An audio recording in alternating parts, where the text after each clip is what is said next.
Hey everybody, it's Josie. Welcome back to Cedar Creek Homestead. I hope y'all have had a wonderful day.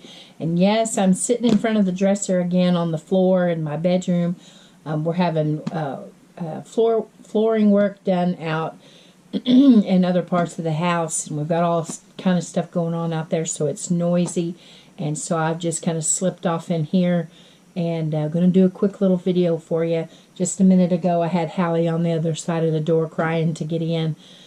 But I need to get this done and edited so that I can get it out to you guys.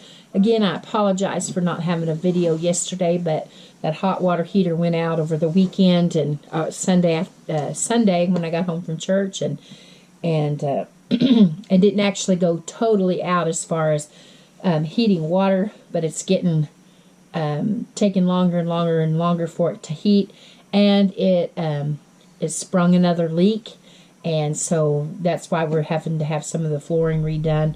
It needed to be done anyways, and so we're just kind of taking our licks on that.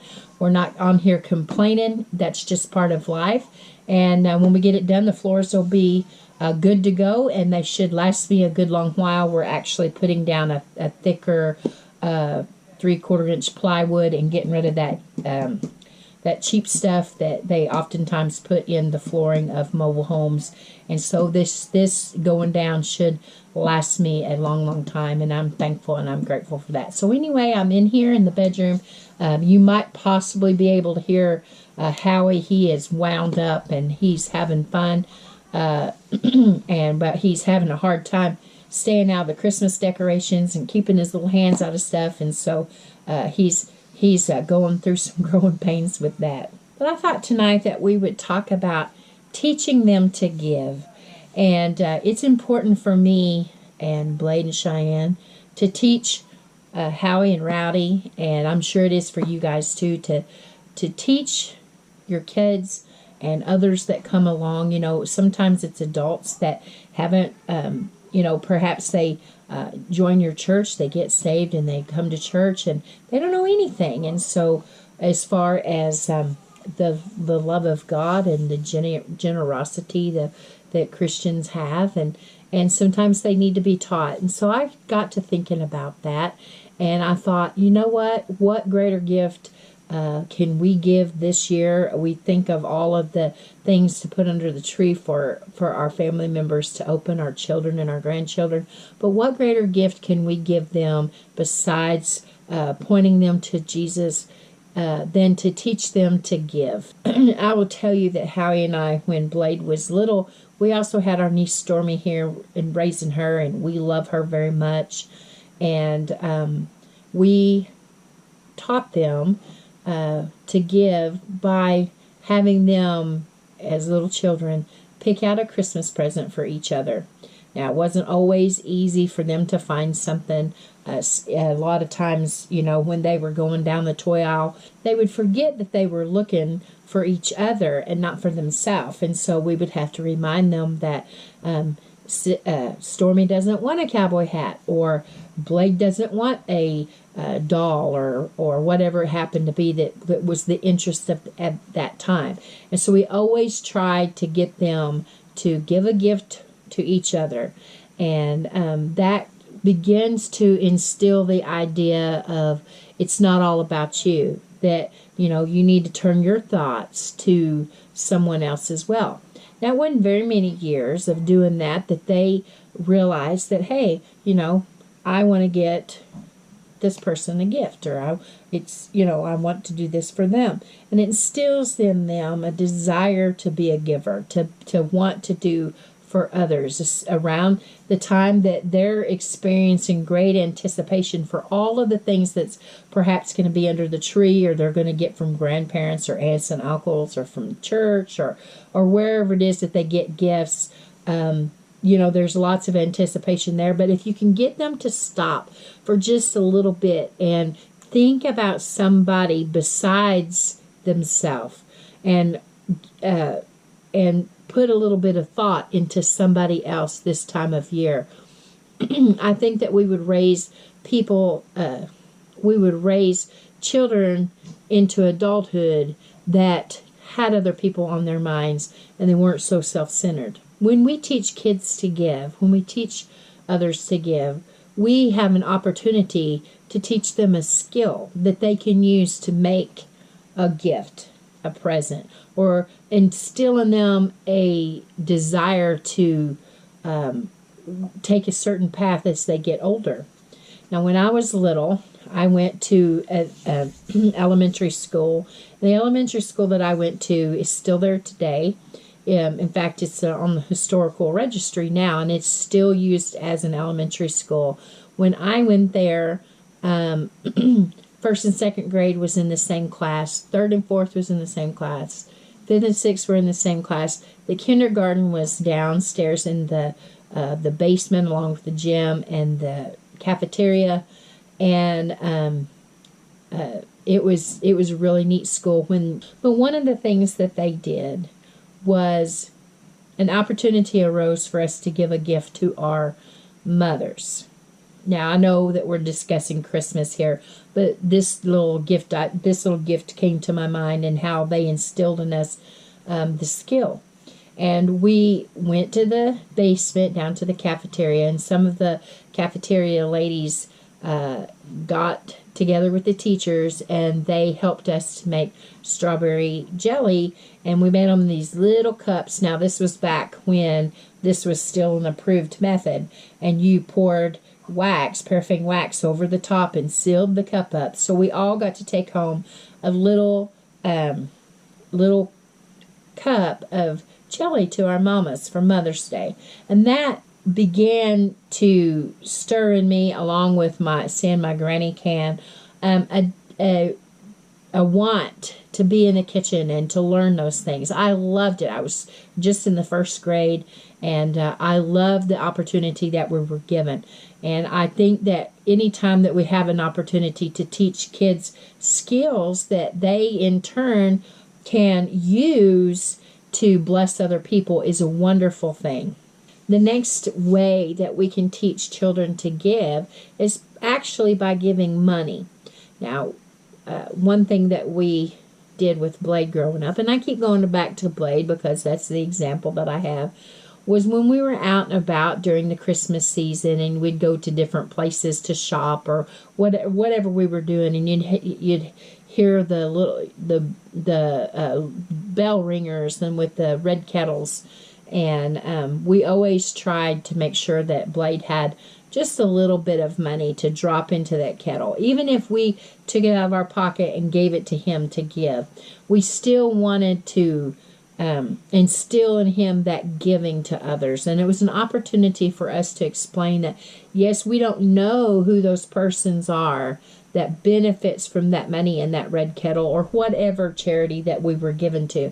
We may not know who it is that we're helping, but still we want to be able to offer our help to others in any way that we can. And that goes for anything, drives that our churches would have, like sock drives, or Our Lady's Ministry used to divide up our giving program we gave to a children's home and a few retirement homes and some other places. And so all throughout the year, Our Ladies group, along with other ladies groups that were in our denomination, in our organization, would, during their ladies ministries events, they would take up each month something they would collect. And we had a collection area, and it was combs and brushes and maybe shampoos and soaps and razors and all the different things, toiletry items, things that we could give.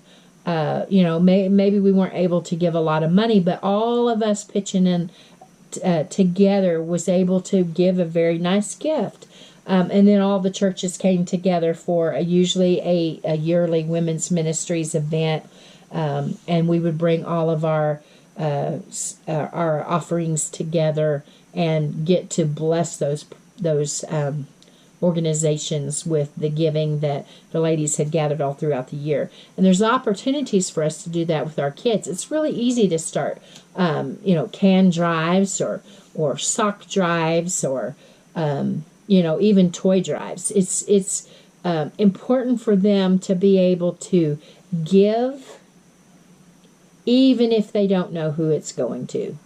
And that's an opportunity for us to explain that there's so many ways that we can give, through soup kitchens, through having a food pantry at your church, so that those that are in need, and there are a lot of people now that are in need, and there's no shame. We never want to catch shame on anybody. People are in need, and they're having to come and take advantage of the food pantries and, receive food, and prime opportunity for you to teach your children about giving. Not time for you to point out to a person and say, see that person there, that's not what we're wanting to do, but to instill in them the desire to want to be able to help others. That's the important thing, is to stir that up in them. Begin helping them to see, because they're going to go to school and they're going to go to church events and they're going to be around other little children, that they might be able to be sensitive to that other child's need. Maybe there's a little kid in their school that has a definite need. Now, I remember one of my very favorite Andy Griffith shows is about one time when they were taking up money for a children's drive, and I think Opie gave like 2 pennies, and his dad was just so embarrassed and so worked up over it, and because he said he was using his money from his piggy bank to get something for his little girlfriend, and he was probably, I don't know, kindergarten, first grade, and all through it, Andy was just kept trying to explain to him the importance of giving, and he would kept saying, "Pa, I can't, I'm trying to do," and when it all came out, what it really was is the little boy was wanting to save up his money to buy a coat for the little girlfriend because she didn't have one. And so I know that it was just a story, but we can see how we want to instill in children the ability to be able to see the needs in one another when they are on the playground, or they're at somebody else's house, or they're at school with them, and they see that maybe they don't have lunch, or maybe they don't have gloves to keep their hands warm. What a wonderful thing it would be for your child to be sensitive to that and desire to gift them with what they're in need of, instead of standing back and giggling with the other children and perhaps bullying. We can help that issue by teaching them to be empathetic towards others.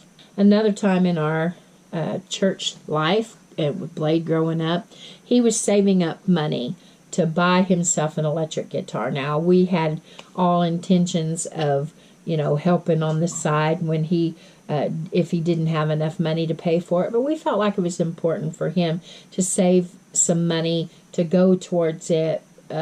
So it wasn't something that he just wanted on the spur of the moment. Now, he's always been musically inclined, and he really wanted this electric guitar that him and his dad saw when they was at the music store. And so he was working and doing little chores and pick up the trash at the shop and do different different little chores at the house, and he would earn money. And he was really doing good saving this money for his guitar. And there was something going on in our church, and there were some issues come up. There was some need in the church, and I can't quite remember what it is. But I remember that Blade was listening to the adults talk and how he was on the board. Some of my family members were on the board, and they were discussing this, and Blade was hearing all of that. And he came to me and his daddy, and he said, "You know what?" He said, "I want to give my money." He had it in a little pop bottle that he had made a piggy bank out of it. And "I want to give my money to the church." And he didn't want to give just part of the money. He wanted to give all of his money. I don't remember what the amount was. There was pennies, nickels, dimes, quarters, dollar bills. And he gave this money to the church. And it blessed our hearts as his parents, and it blessed other hearts with him being a little child. And we made sure that we explained that we did not encourage him to give it. We didn't tell him he had to give it. It was just something that he wanted to do. And when he did that, we knew that we were on the right track with teaching him to be giving, teaching him to see the need that other people had.